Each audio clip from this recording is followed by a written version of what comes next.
Hello everyone, आप सभी का स्वागत है अपने कंप्यूटर लाइव क्लास के अंदर। आज अपने बात करते हैं कंप्यूटर की विशेषता के बारे में।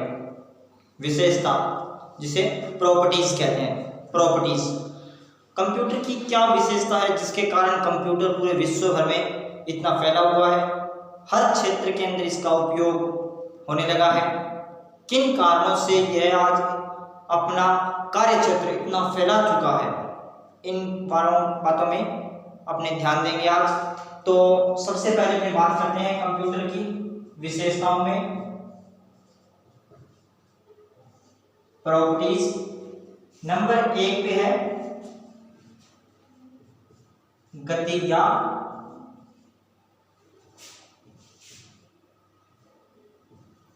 स्पीड। स्पीड, आपने ये सुना होगा कि कंप्यूटर बहुत गति से कार्य करता है। ये नॉर्मल बात है, आपने सुनते हैं, पर कंप्यूटर कैसे करता है, बहुत गति से कार्य कैसे कर सकता है, इसके क्या कारण है?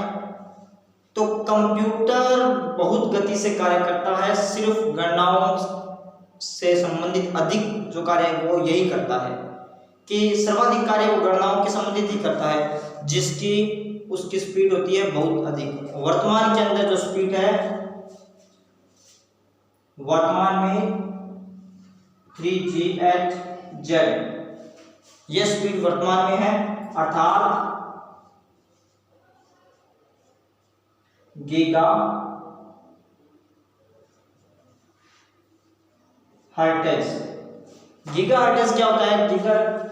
3GHz गीगा हर्ट्ज का मतलब है 3 × 10⁹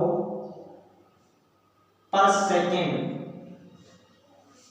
ये वर्तमान कंप्यूटर की स्पीड है। अर्थात कंप्यूटर जैसे अपने किसी भी तरह का, कितने भी संख्याओं का कोई भी अपने इसको गणितीय, मैथमेटिक्स या तार्किक अपने हल चाहते हैं तो ये परिणाम बिल्कुल गति के साथ अपने को प्राप्त करवा देता है। इसके बाद में दूसरी इसकी विशेषता आती है जो है एक्यूरेसी, अर्थात शुद्धता। तो कंप्यूटर के अंदर जो गति के साथ परिणाम प्राप्त होते हैं अपने, वो बिल्कुल शुद्ध परिणाम होते हैं। अर्थात ये भी इसकी एक विशेषता है कंप्यूटर की। ये भी एक विशेषता है कि जो परिणाम प्राप्त होते हैं वो बिल्कुल शुद्ध प्राप्त होते हैं। शुद्ध का मतलब यहाँ पे है कि जैसे किसी भी प्रकार की संख्या अपने को प्राप्त हुई है वो बिल्कुल सही है। अपने मशीन है जो किसी प्रकार की गलतियां नहीं कर सकती जब तक उसके अंदर किसी भी प्रकार का एरर ना हो। अपने इसके ऊपर उदाहरण लेते हैं, जैसे एटीएम मशीन है, उस पर अपने पैसे निकलवाने हैं, तो जो संख्या आपने उसको दी है तो वो अपने को पैसे देगा, वो पूरे के पूरे होंगे। उसे दोबारा काउंट करें या ना करें, क्योंकि वो पूरे दिन यही काम करती है मशीन, अपने को पूरा शुद्ध परिणाम प्राप्त होता है, वो भी गति के साथ और शुद्धता के साथ। ये एक उदाहरण है इस चीज का। तीसरी इसकी विशेषता है स्मृति, अर्थात मेमोरी। तो सबसे पहले हम जानते हैं कि मेमोरी है क्या। मेमोरी एक डिवाइस है, इसे अपने एग्जामों के अंदर कहा जा सकता है भंडारण क्षमता, स्टोरेज क्षमता, स्मृति, ये कहा जा सकता है। मेमोरी जो डाटा, इंफॉर्मेशन, किसी प्रकार की जानकारी, सूचना आदि को संग्रहित करके रखती है, मतलब इन सभी को स्टोर करके जो रखती है वह मेमोरी कहलाती है। तो मेमोरी अपने आगे और पढ़ेंगे मेमोरी के बारे में, कितने प्रकार की है, कौन कौन सी है, परंतु ये इसकी विशेषता है। अब विशेषता ये मानव से अलग कैसे है? इसकी विशेषता ये कैसे है? क्योंकि कंप्यूटर की मेमोरी को हम बढ़ा सकते हैं और घटा भी सकते हैं। अर्थात अपने उपयोग के अनुसार कंप्यूटर के अंदर हम इसके स्टोरेज डिवाइस को बढ़ा भी सकते हैं और घटा भी सकते हैं। इसके बाद नेक्स्ट चौथी विशेषता है वर्सटाइल, अर्थात विविधता। चौथी विशेषता है विविधता। विविधता या इसको बोल सकते हैं अपने बहुलता, अर्थात अत्यधिक विविधता होना, अनेक प्रकार से कंप्यूटर के अंदर अनेकों फंक्शन दे दिए हैं जो अलग अलग विकल्प कार्य करते हैं, जैसे टाइपिंग, एडिटिंग, फॉर्मेटिंग, गेम, अनेकों प्रकार के स्लाइड तैयार और जो अनेकों कार्य क्षेत्रों के अंदर कंप्यूटर कार्य करता है। ये इसकी एक विशेषता है जो विविधता होती है। इसके आगे पांचवी है लॉगिंग या तर्क। लॉगिंग या तर्क तो तर्क अर्थात कंप्यूटर के अंदर आपने ये सुना होगा कि कंप्यूटर के पास मस्तिष्क नहीं होता, परंतु फिर भी ये लॉगिंग। अच्छा, जैसे मैं उदाहरण देता हूं आपके सामने 2 और 3।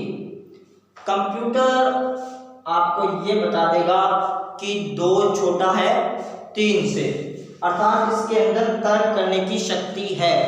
तो इसने ये कहा कि 2 छोटा है 3 से।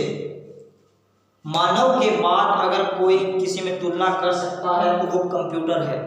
ठीक है, तर्क आप देखते हो कि आज कंपटीशन एग्जामों के अंदर लाखों 10 लाख से भी अधिक फॉर्म अप्लाई किए जाते हैं। उसके अंदर आप ये देखते हैं कि जो कंप्यूटर की ये विशेषता है लॉगिंग, तर्क करने की शक्ति, इसके माध्यम से ही आप अनेकों प्रकार के जो कट ऑफ जाती है उसमें बहुत जल्दी आप उसके रिजल्ट को प्राप्त कर सकते हैं। वो भी एक कंप्यूटर की विशेषता है।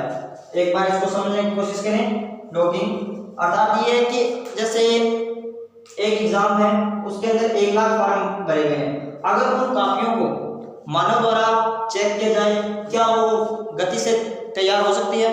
नहीं हो सकती। शुद्धता होगी? नहीं हो सकती। स्मृति में वो रह सकती है? नहीं रह सकती। परंतु कंप्यूटर एक ऐसी डिवाइस है जिसके माध्यम से यह सब कार्य परिपूर्ण रूप से किया जा सकता है। इसका मतलब कंप्यूटर के अंदर मस्तिष्क है परंतु नहीं है।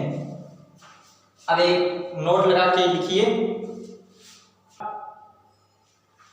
नोट लगा के लिखिए, कंप्यूटर के पास स्वयं को सोचने की शक्ति नहीं होती। कंप्यूटर के पास स्वयं को सोचने की शक्ति नहीं होती, परंतु मानव द्वारा दिए गए निर्देशों से, मानव द्वारा दिए गए निर्देशों से वह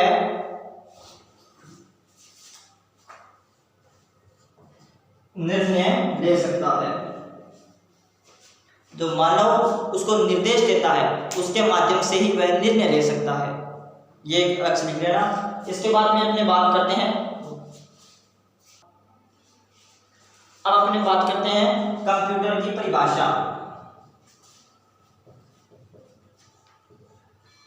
परिभाषा के अंदर कुछ विशेष नहीं है। कंप्यूटर की परिभाषा यही है कि यह एक इलेक्ट्रॉनिक डिवाइस है और कंप्यूटर के अंदर हम गणितीय, सांख्यिकी और मैथमेटिक्स और तुलनात्मक इन क्रियाओं को, संख्याओं को आसानी से हम इसको गति के साथ जो विशेषताएं आपको बताई है उन विशेषताओं के माध्यम से ये आसानी से कार्य कर सकता है। कंप्यूटर का जनक है जो चार्ल्स बेबेज को कहा गया है।